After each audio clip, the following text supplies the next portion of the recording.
Gani mwanafamilia wa channel tupendwa hii hapa ya Kileo Online TV. Bibie Hamisa Mobeto pamoja na Kajala Masanja wameweza kumchana makavu bibie Zuchu kwa kile kitu ambacho alichoweza kukifanya.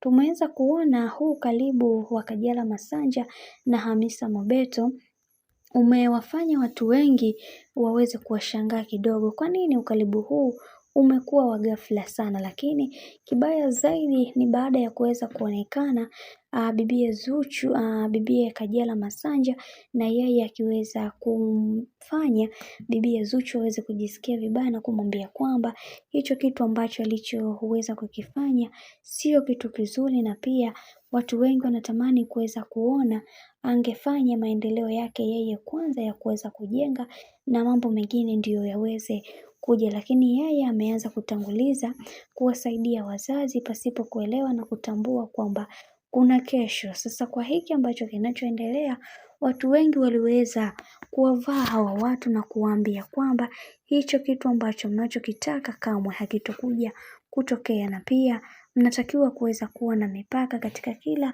hatua ambayo tunayopitia, na watu wengi hawapendi kuweza kuona mimi leo hii naongelea haya mambo kwa sababu watu wanaamini katika haya maisha kila mtu ana mikakati na misingi ambayo aliweza kujiwekea. Hivyo naomba tupeane mipaka katika kila hatua ya maisha ambayo tunayopitia. Hicho ndio kitu cha muhimu, na hicho kitu kitakuja kutusaidia katika maisha yetu. Bwana, mambo ndo kama hivyo. Tumeweza kuona ni namna gani watu walivyoweza kuchafukwa na roho kwenye hili jambo zito, lakini Hamisa Mobeto yeye tumeweza kuona aliongea sana, kisha akasema kwamba nitahakikisha kila kitu kinakuwa katika mikakati na misingi iliyo bora, kwa sababu hiki alichoweza kukifanya Zuchu kwanza ni ushamba, na pia anatakiwa kuweza kunyenyuka kiakili. Wenzake saizi wanafanya kwanza maendeleo, alafu hayo mambo mengine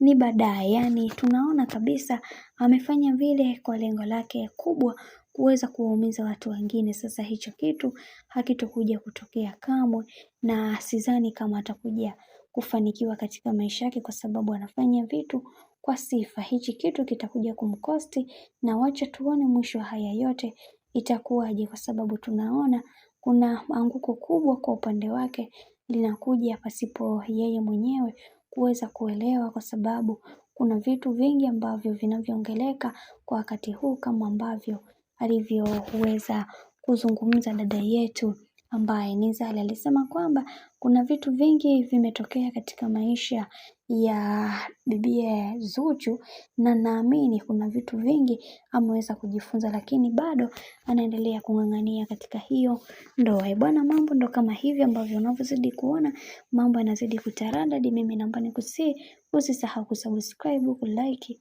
kushare pamoja na kucomment.